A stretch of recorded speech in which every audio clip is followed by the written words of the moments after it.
IsraAid is a non-government organization that sends volunteers from their network of volunteers in Israel all over the world whenever disaster, natural or otherwise, strikes. They have a network right now of 1,400 volunteers plus staff, and it's just tremendous and amazing. I'm really looking forward, I know you are too, to hearing from Yotam about the organization, about what you do, and more importantly, about why you do what you do. So, welcome to Beth. Thank you for helping us close this long week-long program that we've had, and I cannot think of a better way than with you. So, thank you. Shavua Tov, everyone. Such a pleasure to be here. And with all the madness that's going on in the world, I feel very protected here. So that's good. So I'll start by sharing with you a little bit about my personal background and story. By the way, the images are very important. So maybe if we can turn this light or these lights here a little bit off. Is it possible? No, the one near here, I mean, I'm not so important, the images are more important. Is that a boat? What? Is that a boat on that house? Yes, that's a boat. And I'll tell you all about it. But before I do, I'll share with you a little bit my story. So I grew up in a small moshav in northern Israel near Tzfat. A beautiful, peaceful place. Did you hear about the place Pki'in? Yeah. Where Rabbi Akiva was actually hiding in a cave and praying. So I grew up in perfect, that's good. That's good. So I grew up in this peaceful place, and to me all these terrible disasters that we hear about in the news and that became very important part of my life was just news on CNN. And after my military, actually before my military service, I did another year that some people call gap year, or in Israel we call it a service year. So on top of my 3 years in the IDF, I did a volunteering year, and I worked with Ethiopian Jews, not far from Tel Aviv, in a special boarding school. And I think that's where my passion, not just for service, but also to working with people from other cultures. And in a way, using this service and humanitarian work not just to save lives, but also to build bridges and to change people's perspective. And after my military service, I did what many Israelis do that I'm sure you heard of. I went to India. And I traveled in India for 6 months, and from India I continued to Nepal. I wanted to do trekking in the Himalaya. And you all probably know, you probably heard that the biggest seder in the world is actually in Nepal. Did you hear that? So I had the opportunity to experience that. It's a seder for 2,000 people in Chabad in Nepal. A very interesting experience. But in Nepal, I really fell in love with the people. And I started to volunteer for street children in the capital city of Kathmandu. And I also started to work in the Israeli embassy as a part-time worker, and I learned the most useful language in the world, Nepalese. Very useful, huh? I actually didn't think it will be useful, but it proved to be extremely, extremely helpful when I returned to Nepal a few years after the earthquake in 2015. So after 3 years in Nepal, I was actually finally ready to go back to Israel and to start my life. But then that thing happened, the tsunami in Japan. In March 2011, I'm sure you all remember this unbelievable wave, epic wave of 120-foot wave of tsunami that washed away the northern part of Japan, killing more than 20,000 people and leaving more than 500,000 people without homes. I was still in Nepal that time, and then the person who started IsraAid, my organization, offered me to lead a relief mission to Japan for 2 weeks. And I was always fascinated by Japanese culture, and I like sushi, so I said, why not? And that's where I found myself. This is a picture that I took 4 days after the tsunami. And this is a town near Fukushima that was devastated by a 120-foot wave of tsunami. The boat was not originally parking there, as you can imagine. Tevat Noach, yeah, maybe. Where do you even start from? what is the first thing that you do in this kind of devastation? And then I was in Japan and I learned a different language, a bit more useful, Japanese. And I stayed in Japan for 3 years, and I'll tell you later what we did in Japan. But then I became the head of emergency response for IsraAid, and I started to respond to many different disasters. So in 2013, that's me standing in front of a high school in the Philippines after a typhoon that killed almost 10,000 people and left more than 1 million people without homes. And then in 2014, a different disaster that I'm sure you all remember because it caused a world panic, the Ebola outbreak in West Africa. And I always joke that my dream was to have my own private jet, but I didn't have the money. So I go to all these places that people are running away from. So, it's a true story. When I went to Fukushima, everyone was running away because of the radiation. So it was only me and 4 other people on the plane to Tokyo. In Sierra Leone, it was just me and 1 more person. So, and people ask me, or you probably think yourself, weren't you scared? I was terrified. I was absolutely terrified. And when I reached Sierra Leone, the first 3 days, I didn't leave my hotel. There was only 1 hotel in the country. And every night I used to wake up sweating, and I thought that I have the virus because sweat was one of the symptoms. And then I measured my temperature and I said, oh, Toda Lael, I'm still okay. I was terrified.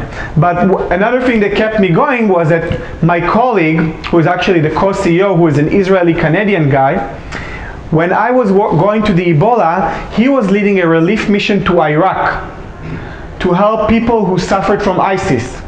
Did you hear about the Yazidi? So just to remind all of us, the Yazidis are a religious minority from northern Iraq. They're nor Muslim, nor Christian, nor Jews. And they really suffered from a genocide. In August 2014, ISIS came to the Yazidi area in northern Iraq, and in 1 day, they slaughtered about 6,000 men. And they tortured and sexually enslaved about 5,500 women and girls from the age of 6 and above. So I was leading a team to the Ebola, and my friend, my colleague, was leading a team to Iraq. So when people tell me, you're crazy, you're going to the Ebola, you're risking your life, I said, me? This guy is going to ISIS. And he would say, ISIS, at least you can see them. The Ebola, you can't even see. So, that's our Jewish humor, but it's all true story. So when finally the situation in Sierra Leone in the Ebola was under control, another disaster happened in a place that I knew very well, the earthquake in Nepal. So in less than 36 hours, I found myself leading a search and rescue mission in Nepal. And we had quite a dramatic operation there that I won't share with you the details now. I'll leave it for later, but it's worth waiting for. And when in Nepal, people were moving into the recovery phase and things seemed to be calmed down, I started spending a lot of time in probably one of the biggest humanitarian disasters of our time, the Syrian refugee crisis. And I think there's no better opening than the previous talk by the rabbi. So where's the rabbi? Is he still here? Oh, great. Thank you so much for that. I couldn't ask for. I mean, that's exactly, and speaking about working with our enemies or working with people who learn to hate us, that's exactly what we experienced with the Syrian refugee. Now, we worked with them in Greece. And in the summer of 2015, we've seen 5,000 to 7,000 people arriving every day on these rubber boats. And these rubber boats were originally made to carry maybe up to 30 people, but we've seen 150 people on boats. I think the record number we counted was 153. Men, women, children, elderly, disabled. Mostly from Syria, some from Iraq, some from other places. So really, the Syrian refugee crisis, we hear about it in the news, it's really hard to grasp. It's really overwhelming. The numbers are just intense. Out of 23 million people living in Syria before the war, there are 16 million people who are out of their homes. 8 million are internally displaced, and about 8 million escaped to neighboring countries, Jordan, Lebanon, Turkey, some receiving medical treatment in Israel, and some made it to Europe. And to add to these terrible numbers, so it's only, if you see that the mountain in the background is Turkey. And between Turkey to Greece, to the island of Lesbos where he worked, it's only 4.1 miles. But because these boats were overcrowded, a lot of people didn't know how to swim, and these life vests, these orange life vests that were given to them by the Turkish smugglers, who charged them about $5,000 to get on the boat, were in many cases fake. We actually checked them. They had this kind of sponge, but it wasn't really a floating material. So if you add all these factors combined, we created a situation that you understand the situation that more than 3,000 people drowned in the Mediterranean just in the last 2 years. So really unbelievable tragedy that's still ongoing. But for us, this Syrian refugee crisis is not only a tragedy, it's also an interesting opportunity. Think about it. These people are coming from Syria, Iraq, Afghanistan. All these are countries who don't have diplomatic relations with Israel. They probably never seen a Jewish person in their life. And then the first people they see when they reach the beach, the shores of Lesbos in Greece, are this group of Israelis.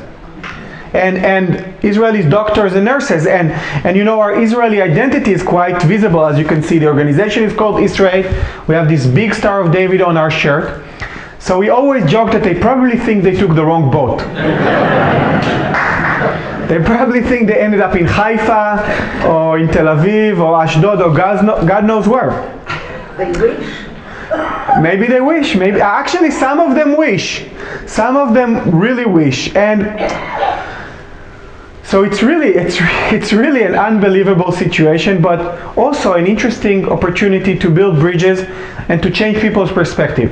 And I want to tell you very honestly and frankly, we can't change everyone's perspective. And you know, the people were arriving really wearing nothing but the clothes they had on. But I remember one kid who had a book from his elementary school in Syria, and he showed it to us. And many of our team members can read Arabic. And let's say that the protocols of the elders of Zion was part of the textbook. These are facts. These are nothing. I mean, there's nothing that we can argue about. This is part of the textbook in Syria. So really, you think to yourself, what can you do with such hatred? But I have to say that we actually were able, and we're still able, I think, to change a lot of these people's perspective. And that's for several reasons. One, part of our team in the refugee crisis are actually Arabic speakers. And unlike American or European organizations who come and volunteer, we actually speak their language. We have Bedouins, we have Druze, we have Israeli Muslims, we have Christians on our team who can provide them with medical support but also understand the language and culture. The second thing is that, you know, these people were slaughtered by their government. They were slaughtered by their extreme religious group like ISIS or Nusra or all these, you know, lovely people. And then again, Jews and Arab Israelis help them. So they already have an identity crisis, and this identity crisis creates some opportunity here. But I'll go back to the refugee crisis later, but I just want to share with you that really for us the last 2 months has been by far the most intense months that we had. I've been doing this work for 10 years now, and it started with Houston. So we were in touch with the Jewish community in Houston after Hurricane Harvey. We heard about the devastation, and we decided to send a team from Israel to Houston of 7 people, 7 disaster responders, and they're still working in Houston as we speak. A week after, another hurricane, Hurricane Irma in Florida. So we sent a team from Israel to help in the Keys in Florida, to work both with the Jewish and the non-Jewish community. And then a week after, earthquake in Mexico. So as you've seen, the IDF sent a team to help the search and rescue, and we work side by side with them, and we sent a team of trauma specialists and counselors to help children who lost their homes and lost their parents. And this team is still in Mexico, and this was a team, of course, of Israeli Spanish speakers. And then a week after, Puerto Rico. And in Puerto Rico, we sent water engineers because the biggest gap still is access to clean water. So we have a team of 5 water engineers right now in Puerto Rico, and this is actually a picture from yesterday. This is still how it looks like, where a team of engineers is providing water filters and teaching the local community how to use it. And one of these filters it's an Israeli technology, it costs $50, and it's good for 25 people for up to 6 months. So it's pretty cost effective. Yeah. And then another big disaster that if you read the New York Times you probably heard of, but it's not so many people speaking about, is what's happening today in Bangladesh and Burma. The Rohingya refugees. So this is actually a picture from our team. We have a team in Bangladesh helping the Rohingya. This is one of the few places that we can't go with our t-shirts. And the people who are there have both Israeli citizenship and American citizenship. And in Bangladesh right now, 500,000, just in the last month, 500,000 Rohingya refugees. The Rohingya are Muslim minority group from Burma, from Myanmar. They were suffering from terrible persecution and escaped to Bangladesh. And we are there providing relief. And just to share with you my story, so I'm now the co-CEO of the organization. So I used to go to all these disasters, but as of last February, my job is to be in our headquarters in Tel Aviv and to oversee the response. So I just came here to the US to do some meetings like tonight and some presentation.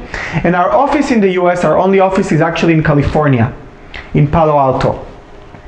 And I was just visiting there for some meetings, and I was planning to visit our team in Mexico. I even had a flight ticket just to see what's going on for 3 days. And just as I was about to board a plane to Mexico from the airport in San Francisco, we heard about another disaster, the fires, the wildfires in Northern California. And I literally did a U-turn, and that's me standing in front of That's just from 10 days ago, standing in front of a community in the city of Santa Rosa in California that was completely devastated. And I've seen a lot of things in my life, but I haven't seen, sorry, I'm jumping in and out. But I never seen anything like that. I've been to the tsunami. These are all more than 6,000 houses that really burned to the ground. And the Jewish community there suffered a lot. We actually worked with a Jewish community in the city of Santa Rosa where more than 40 members lost their homes and one congregant died.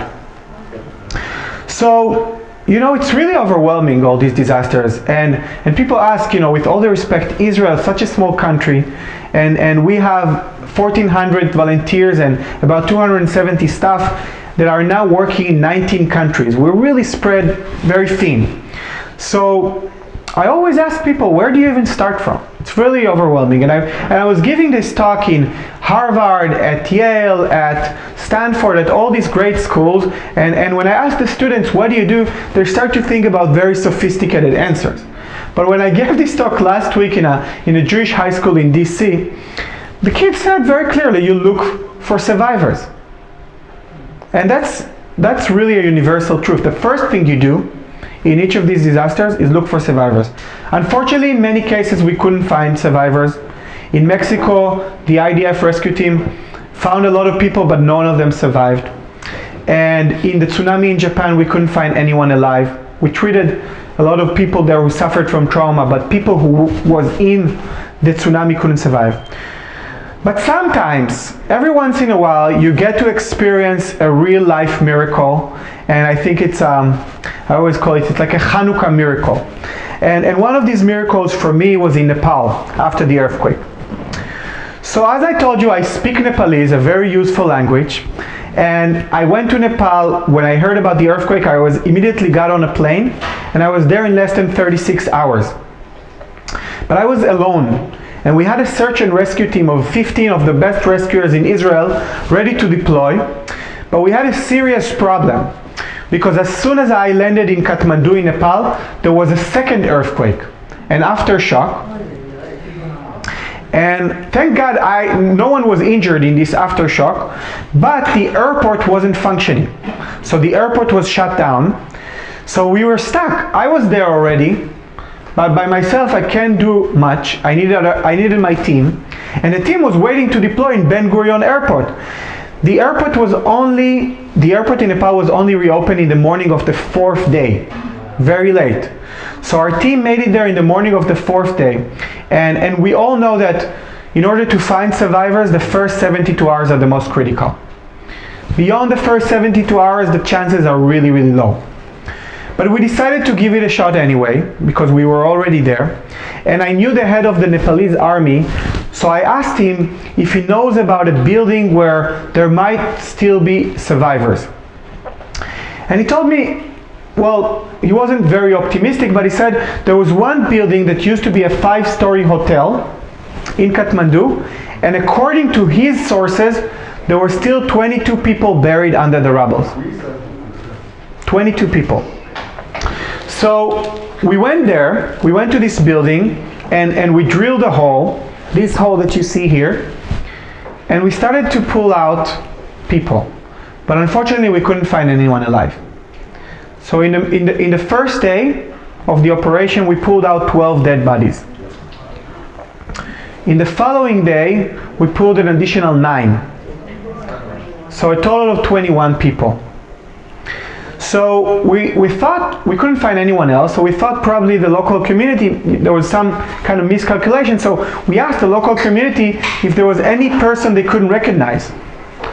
And they told us there was one lady, her name is Krishna, she was 35 years old, she had 2 children, she was from a village in the Himalaya, and she was working in this hotel as the cleaning lady. And she was the only person they couldn't recognize. So we decided to keep digging and drilling, and in the morning of the 6th day, about 130 hours after the earthquake, we're able to dig quite deep into the rubble, about 15 meters deep, and then we used a life detector. What's a life detector? It's actually look very similar to this microphone that I'm holding here. It's a very small and sensitive microphone that could recognize very subtle vibration like heartbeat or human breath. And so we put this microphone into this hole, and the commander of our team was listening with these massive headphones, and he told me he hears something. He told me he hears something. He said he wasn't sure. He said it could be a cat, it could be some bricks moving, but maybe it could be this last survivor. And then he asked if I could do something really weird, because he knew I spoke the language, so he asked if I could crawl into this hole, into this rubble, and scream something in Nepalese. Not because he thought this person would answer, but he thought if she's actually alive and conscious, that might trigger some sort of movement, some sort of reaction, something that would help us recognize and locate her. So of course I was again terrified, because the whole thing is like a pile of rubble, and I knew that if I go there and if I move my hand in the wrong way, the whole thing could collapse not only on me, but on the rescue team that was behind me, and potentially this last survivor. So when I reached the deepest point, I screamed something in Nepalese. And it might sound a little weird to you. It goes like, Yaha koko hununcha. Yaha koko hununcha. Yeah, it sounds weird, huh? Sounds like a gibberish. It's actually is a funny story. What does it mean? So I'll tell you. So it's a funny story. What's so funny about it? It's funny because I was giving this talk a few months ago at Harvard, and one student was Nepalese. So she understood what I was saying, and she started to laugh. And the reason she was laughing was, what I wanted to say was, is there anybody in there?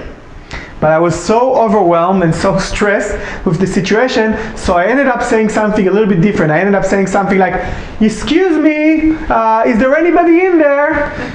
Completely inappropriate for this situation. It was way too polite. So yeah, there are different, it's interesting because in Nepalese language there are different levels of politeness, and I was using the highest level. It's as if I'm calling the rabbi or something, and I'm a kid. Anyway, as I told you, it's a story of miracles, and unbelievably really down from the bottom.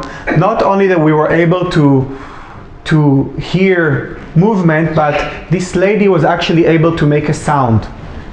And she was whispering the word dukcha. Dukcha. Dukcha in English means it hurts. I'm in pain. So this unbelievable lady survived for 6 days without food or water. She was the last survivor of the Nepalese earthquake. And after a very long, complicated operation, we pulled her out. We took her to the Israeli IDF hospital that was in Nepal. And after 2 months of intensive treatment, that's how she looked.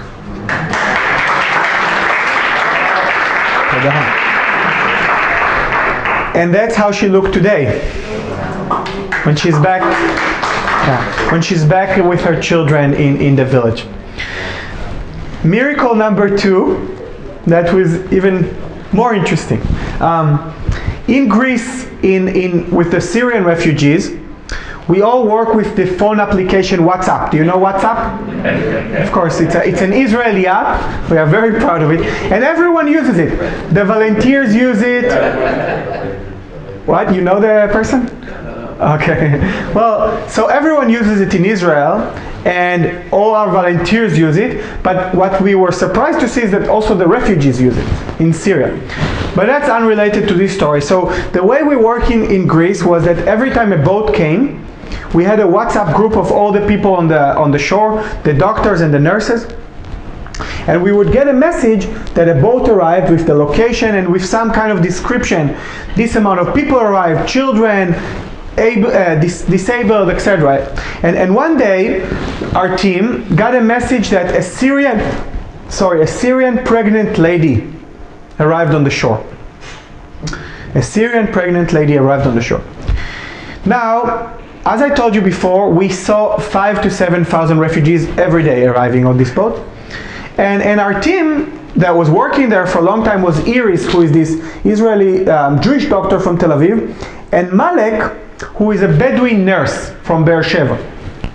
So she worked in Ichilov Hospital in Tel Aviv, and he works in Soroka Hospital in Beersheba. And they've seen thousands of refugees, and they've seen some pregnant women, so they didn't take it too seriously because they thought she's probably 4 or 5 months pregnant.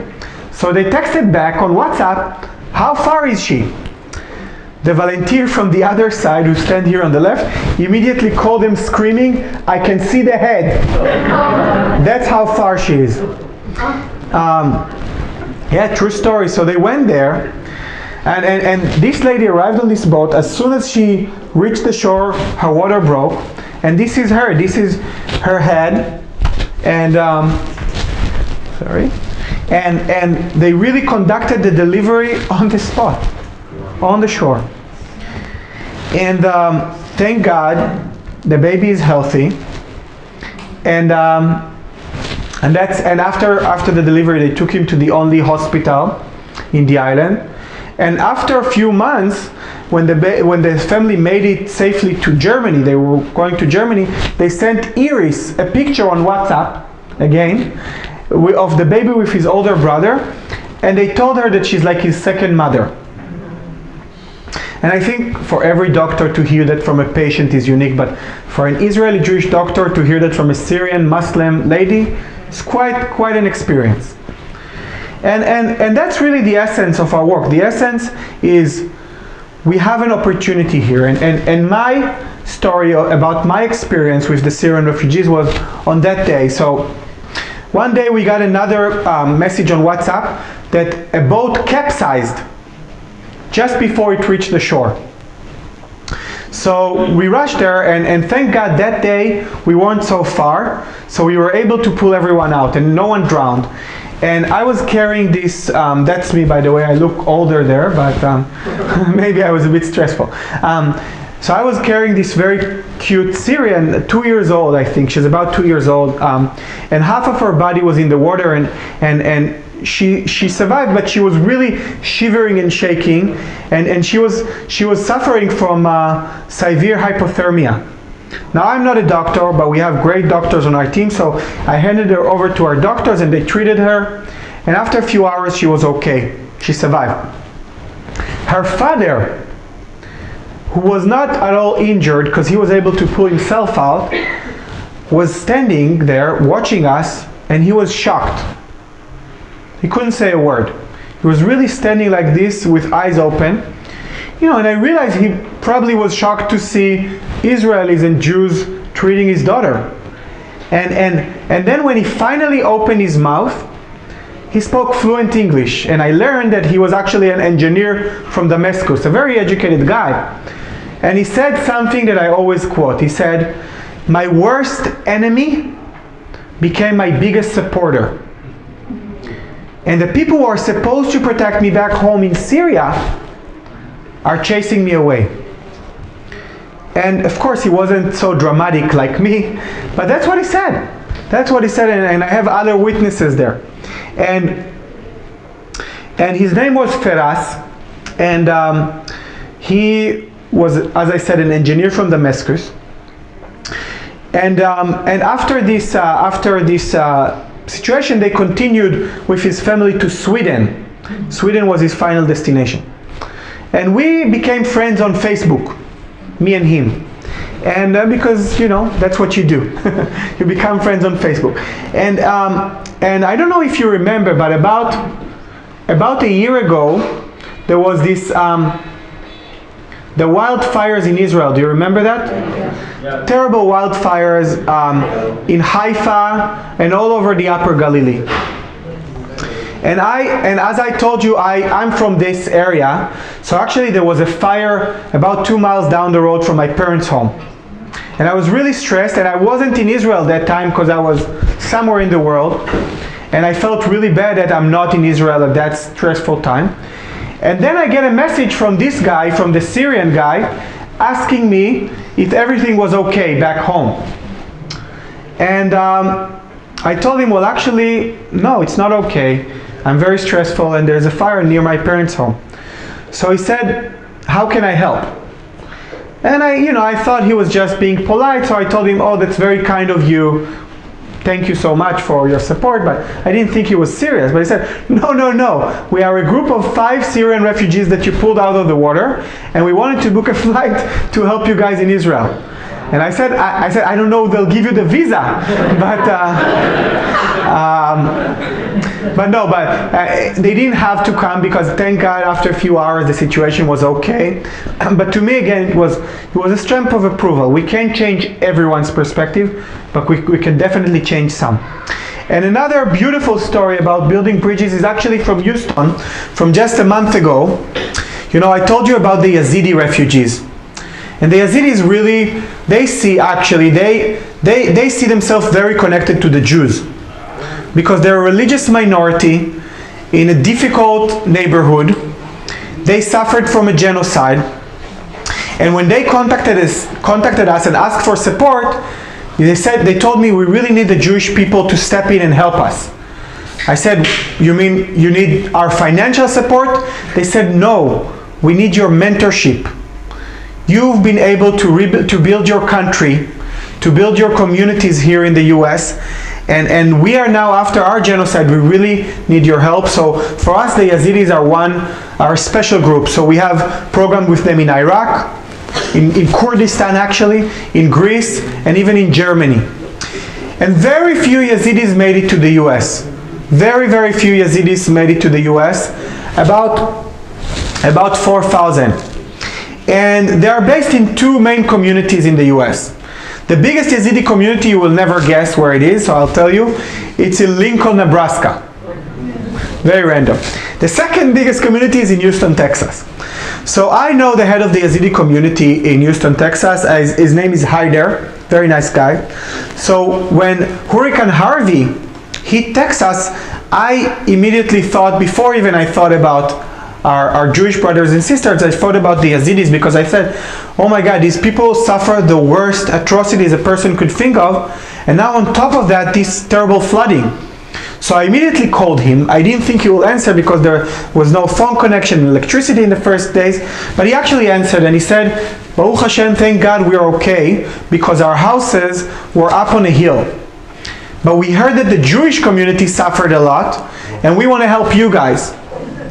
So fast forward a day after, him, and this is a group of Yazidi with Niv, who is our Israeli team leader, all came and wore this Israeli t-shirt with the Star of David, and came in for 2 weeks. They helped the cleaning efforts in the Jewish community in Houston. Oh. So it's another bridge. And this is, as I told you, this is a picture really from 3 days ago of our team members in Bangladesh providing support for the Rohingya refugees. And that's the only place that we don't wear our t-shirt for security purposes, but the local people know where we're from. The government doesn't, but the local people know. And the last story I want to share with you tonight, and then we can open it up for questions, is about this guy. So, I'm a grandson of Holocaust survivors from Hungary, and my grandparents, my grandmother Alea Shalom, she passed away about 3 years ago, and my grandfather Alava Shalom, he passed away 4 months ago. And they always really, being a refugees, they always really appreciate everything that we do. And I remember when I showed them these pictures of rubber boats in Greece, of Syrian refugees, they could not believe that this is actually pictures from now. They thought these are pictures from 70 years ago when they made the opposite way from Europe to Israel. But they really appreciate everything that I did, but we had one rule in our home, that we cannot go to Germany. Germany is the one place we're not allowed to go. And of course Germany of today is nothing comparable, and Germany happened to take a lot of refugees. Now, I'm not here to praise what the Germans did to take refugees or to criticize them. These are just facts. The refugees are already there. And we also know that another fact is that extremism and anti-Semitism in Europe is growing, even before the refugees came there. And this is a real point of concern. And out of these 1.1 million refugees that arrived to Germany, about 60,000 are unaccompanied minors. And these unaccompanied minors are a big point of concern. First of all, they don't have their parents, so they're really vulnerable. But also we know that without proper support, these kids could easily go into the wrong place, and some of them are already doing that. So we decided to work in Germany, and the first time I went to Germany, I asked my grandmother wasn't alive, but I asked the permission of my grandfather, and he said, if that's what you're going for, and if you're going to work with the Jewish community to help these refugees, then you have my blessing. So we started to work in Germany, providing psychological support for unaccompanied minors. And one day we got a call from this guy here on the right. And I spoke to him, he didn't sound so young on the phone. And he introduced himself as Gerhard Bader, an 82 years old Holocaust survivor, still living in Germany, in Berlin. And he said, I want to help you. So I told him, thank you, we really appreciate it, but what do you want to do? He said, I don't mind, I don't care, just put me there, let me help these children, let me teach them. Let me teach them English, let me teach them German, and let me teach them about the history. And I said, great, but we are not just taking random volunteers, so you have to go through a training. So he actually came to a training, and this is a picture of him receiving training from Leone, who is our social worker, who is probably 50 years younger than him.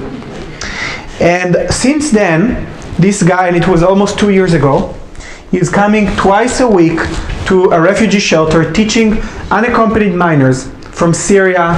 Some of them are Yazidis, teaching them German and English, and teaching them history. And to me, one of the most unforgettable moments was when he took a group of unaccompanied minors to the Holocaust Museum. And he was sharing with them his story. And they never heard about the Holocaust, unfortunately, but these are facts. And they were so moved I was so moved. He was moved. We were all in tears. It was like a big Jewish soap opera.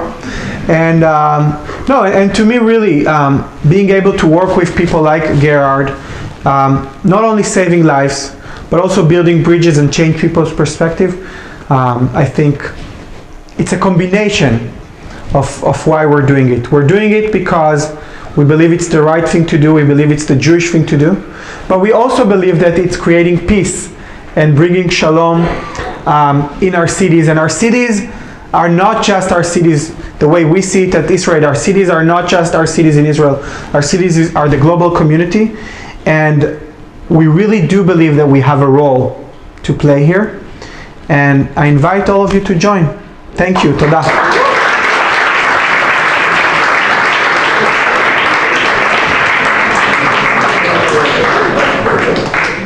One or two questions? Yeah. My question is, you mentioned about building bridges and how we get this United Nations, how Israel is at the forefront, and to finally get the word out. Yeah, and that the Jews are all about chesed and kindness, because the media and the Arabs, I don't want to talk bad about any culture, but there's such a hypocrisy against the Jews, and we're so good, how come it's not at the forefront? Okay, so I'll repeat the question. How come we don't hear about it enough, and how can we bring it to the UN? So actually, that's exactly what we're trying to do.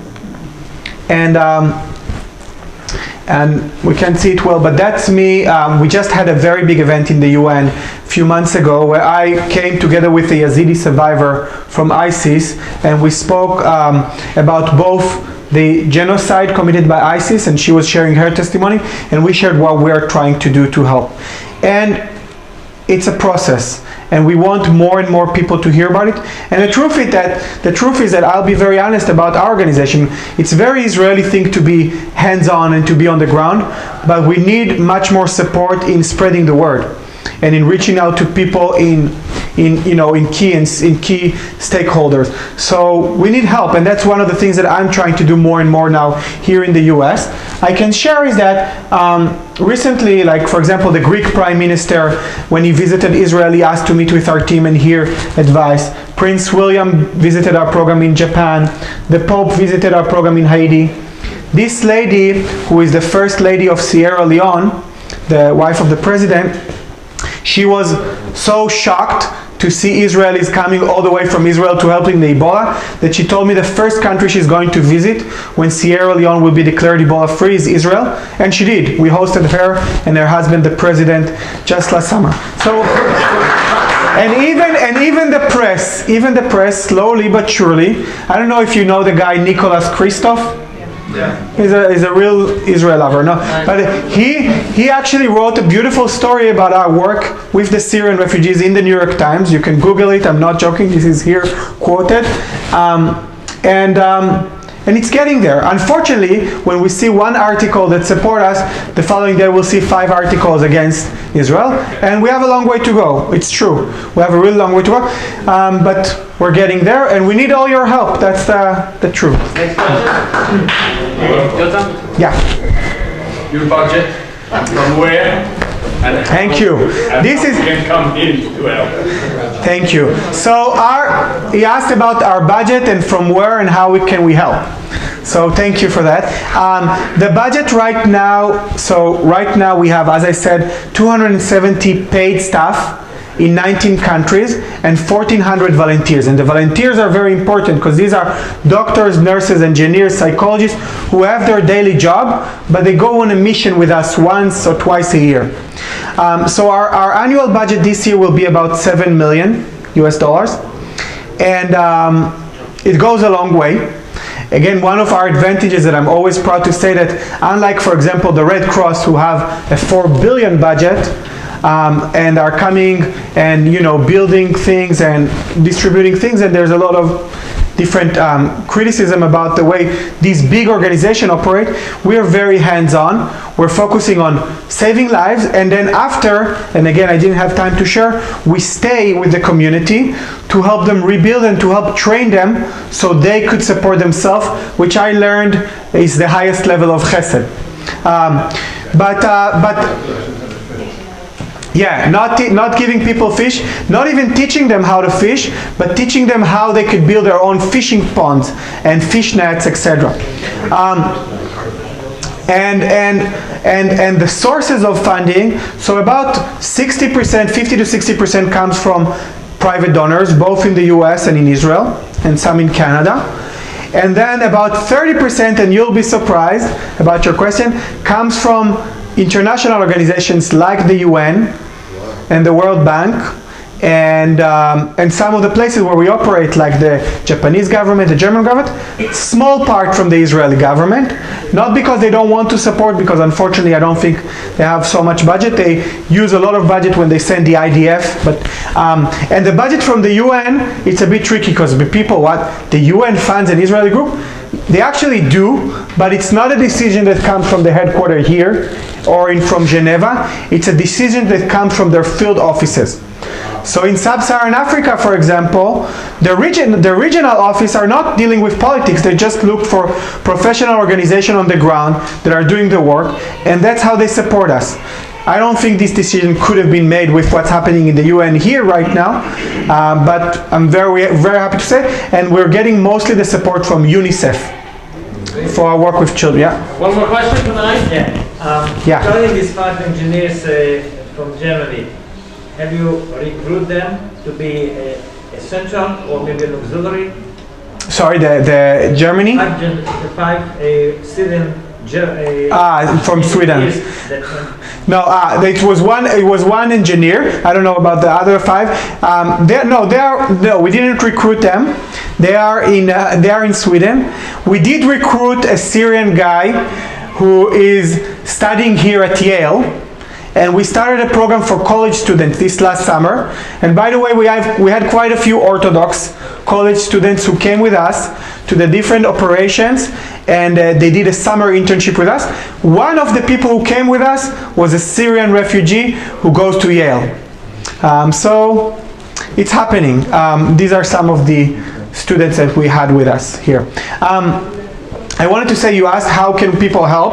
There is a number that you can say, a sponsor, a volunteer, or a sponsor. Absolutely. Or a sponsor. Yeah, absolutely. So right now, usually an emergency operation like what we've seen costs about $25,000. And that's enough to send 7 team members for about 3 months. So we have a lot of supporters. They want to support one person, or they want to support a doctor, or want to support one operation. Any support will be very highly appreciated. And we are a non-profit here in the US, IsraAid US. So thank you. And if you need my card or information, feel free to reach. We post in our website. Tell them where to go. So the website, the organization is called IsraAid with a double A, IsRAAID.org. You'll find us, you'll find all the details there, but feel free to take my card. There's also a lovely lady, Tumai, you want to say hi? Tumai is our New York representative. She's Israeli, living here in New York, and worked with us in different countries. So she's here. So either me or her, feel free to reach out for any question or idea. Thank you.